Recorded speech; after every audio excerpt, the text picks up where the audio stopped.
Hello my anime lovers, what's up and welcome back to my channel. आज हम देखने वाले हैं दैन द दैन का एपिसोड नंबर 4। तो अब बिना किसी देरी के चलते हैं सीधा वीडियो की तरफ। मोमो और ओकरुन टनल के बाहर खड़े होके लड़ाई करते हैं कि उनमें से कौन आगे जाएगा।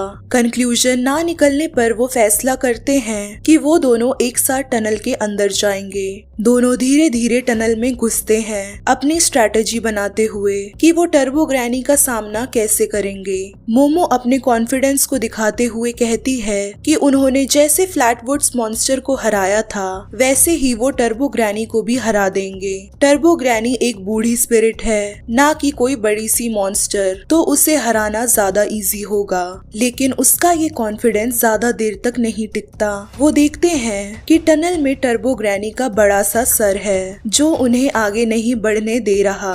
रास्ता ढूंढने के लिए जब वो दूसरी तरफ घूमते हैं वो देखते हैं कि वहाँ भी टर्बो ग्रैनी का सर है। दोनों बीच में फंस चुके थे। मोमो अपनी साइकिक पावर से बैट्स को कंट्रोल करते हुए टर्बो ग्रैनी पर अटैक करने की कोशिश करती है, लेकिन टर्बो ग्रैनी अपनी आंखों से उन बैट्स को आसानी से डिस्ट्रॉय कर देती है। मजबूर होके ओकरुन टर्बो ग्रैनी की पावर का इस्तेमाल करता है, लेकिन थोड़ी ही देर में वो वापस नॉर्मल हो जाता है। टर्बो ग्रैनी ने ओकरुन को उसका प्राइवेट ऑर्गन वापस कर दिया था, जिसके कारण उसका कर्ज अब हट चुका था और ओकरुन पावरलेस हो गया था। टर्बो ग्रैनी कहती है कि वो उसके पावर को उसी पर इस्तेमाल करने की कोशिश कर रहे थे, लेकिन वो उन्हें ऐसा करने नहीं देगी। जब टर्बो ग्रैनी दोनों साइड से उन्हें खाने की तैयारी करती है, मोमो को अपनी नानी की बात याद आती है कि टर्बो ग्रैनी को रेस के लिए चैलेंज करके उन्हें उसकी स्पीड के कॉन्फिडेंस को तोड़ना है। मोमो टर्बो ग्रैनी को डरपोक बुलाती है कि अगर उसमें इतनी हिम्मत है तो वो रेस में उन्हें हरा के दिखाए। चैलेंज को सुनते ही टर्बो ग्रैनी अपने आप को अंडर एस्टिमेटेड महसूस करते हुए अटैक रोक देती है और उनका ये चैलेंज एक्सेप्ट कर लेती है। ग्रैनी मोमो से रेस के रूल्स और फिनिश लाइन के बारे में पूछती है। मोमो कहती है कि इस रेस में कोई फिनिश लाइन नहीं है, अगर उसे जीतना है तो उसे उन दोनों को पकड़ना होगा। फिर मोमो ग्रैनी को 10 मिनट तक गिनती करने को कहती है और वो दोनों जल्दी से भागने की कोशिश करते हैं। टर्बो ग्रैनी गिनती शुरू कर देती है। मोमो और ओकरुन को लगता है कि ये टाइम उनके लिए काफी है। 10 मिनट तक तो वो दोनों बहुत दूर निकल जाएंगे। मोमो नोटिस करती है कि टर्बो ग्रैनी अपने हिसाब से 10 तक गिनती कर रही है। उनके टनल से निकलने से पहले ही वो मोमो को पकड़ लेती है। टर्बो ग्रैनी कहती है कि उसने 10 मिनट के अंदर ही मोमो को पकड़ लिया है। अब वो ओकरुन के लिए दोबारा 10 मिनट की गिनती करेगी। ओकरुन गुस्से में टर्बो ग्रैनी पर चीटिंग का इल्जाम लगाता है। ग्रैनी की अजीब गिनती सुन के ओकरुन कहता है कि उसे 10 मिनट की गिनती करनी थी, ना कि 10 तक की काउंटिंग। टर्बो ग्रैनी अपनी अजीब गिनती को जारी रखते हुए कहती है कि उन्होंने उसे ये नहीं बताया था कि उसे कैसे काउंटिंग करनी है। ओकरुन उसकी बात सुन के पैनिक करने लगता है। टर्बो ग्रैनी अपना काउंटडाउन खत्म कर देती है और ओकरुन पर अटैक कर देती है।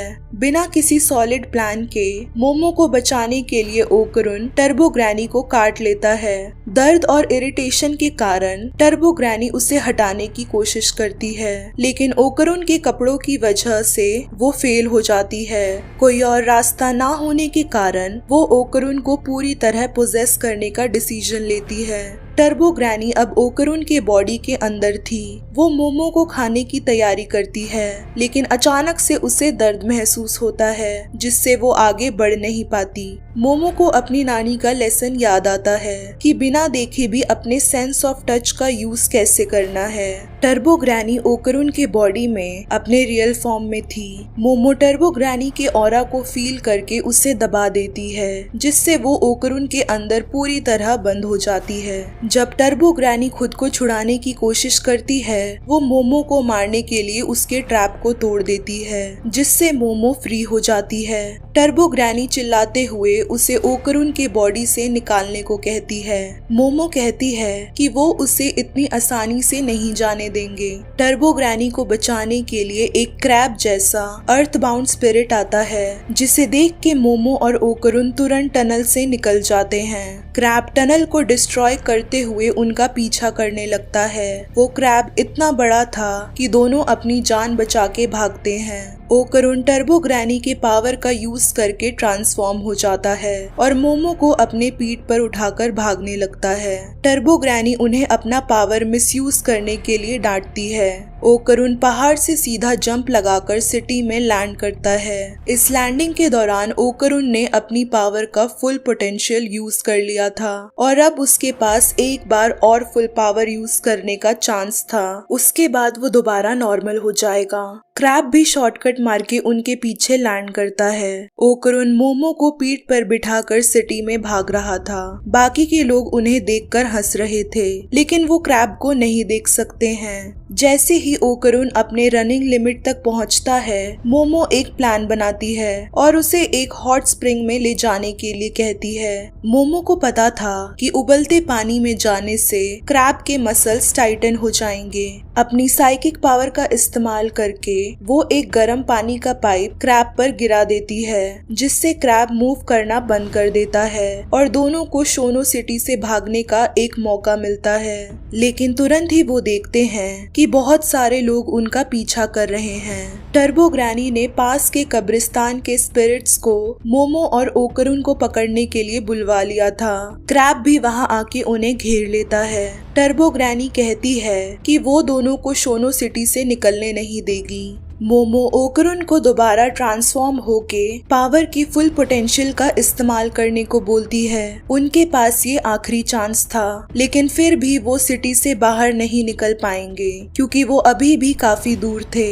ओकरुन टर्बो ग्रैनी की पावर का इस्तेमाल करके मोमो को लेकर पोजेस्ड लोगों के बीच से बिजली की तरह निकलता है।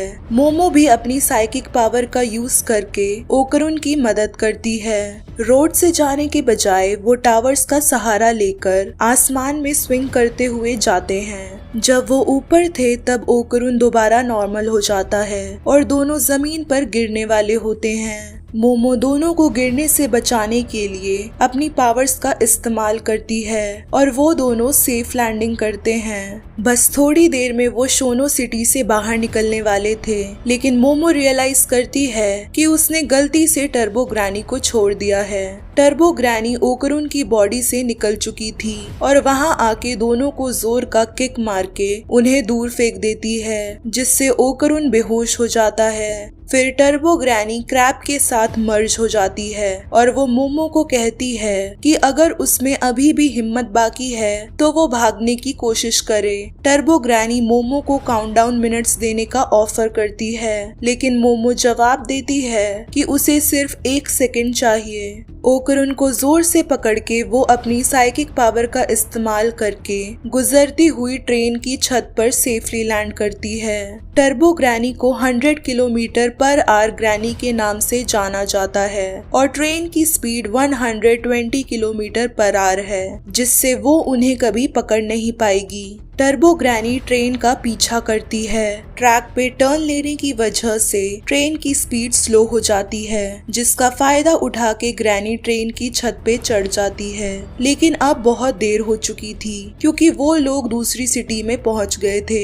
मोमो की नानी ने रेलवे लाइन पर एक स्पिरिट ट्रैप लगाया था, जिससे टर्बो ग्रैनी अब बच नहीं सकती थी। जब वो ट्रैप में पूरी तरह फंस जाती है तो स्पिरिट क्रैब जलने लगता है। इस दौरान मोमो देखती है कि कई स्कूल गर्ल्स की आत्माएं बाहर निकल रही हैं। टर्बो ग्रैनी की हार के बाद मोमो, ओकरुन और नानी टनल में वापस जाते हैं। नानी टनल के डार्क पास्ट के बारे में बताती है, जहां पर यंग गर्ल्स का मर्डर किया गया था। स्पिरिट मीडियम्स को आज तक ये बात समझ में नहीं आई थी कि टर्बो ग्रैनी उस टनल में क्यों आई थी। मोमो की नानी का मानना है कि टर्बो ग्रैनी वहां पर उन गर्ल्स की आत्माओं को कंफर्ट देने आई थी जो आफ्टर लाइफ में मूव नहीं कर पाई थी। नानी उन्हें जीवित और मृत लोगों के बीच के प्रिंसिपल समझाती है कि स्पिरिट्स को ह्यूमंस को परेशान नहीं करना चाहिए और ह्यूमंस का भी ये फर्ज बनता है कि वो स्पिरिट्स की रिस्पेक्ट करें। नानी इस बात से खुश थी कि वो दोनों बिल्कुल सेफ हैं।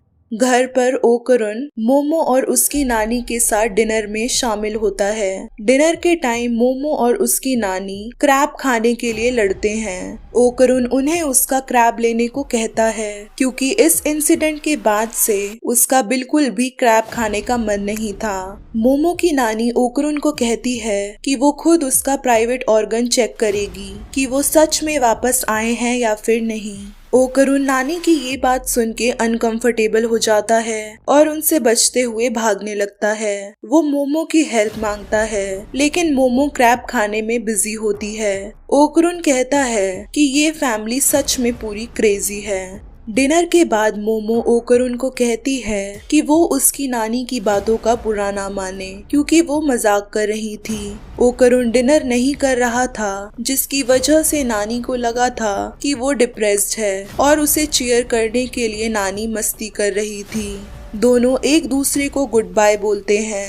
ओकरुन जब जाने लगता है वो सोचता है कि मोमो के गुड बाय का क्या मतलब है। मोमो भी सोचती है कि गुड बाय से ओकरुन का क्या मतलब था। क्या वो लोग एक दूसरे को सी ऑफ कर रहे थे या फिर दोबारा ना मिलने के बारे में कह रहे थे। ओकरुन जब मेन गेट से निकलने वाला होता है मोमो चिल्लाते हुए कहती है कि वो कल दोबारा मिलेंगे। ये सुन के ओकरुन के चेहरे पर स्माइल आ जाती है। सो हे गाइस, अगर ये वीडियो आप सबको पसंद आई है then don't forget to like, share and also subscribe to my channel और बाकी के दैन द दैन के एपिसोड्स को चेकआउट करना मत भूलना। तब तक के लिए टेक केयर एंड सायोनारा।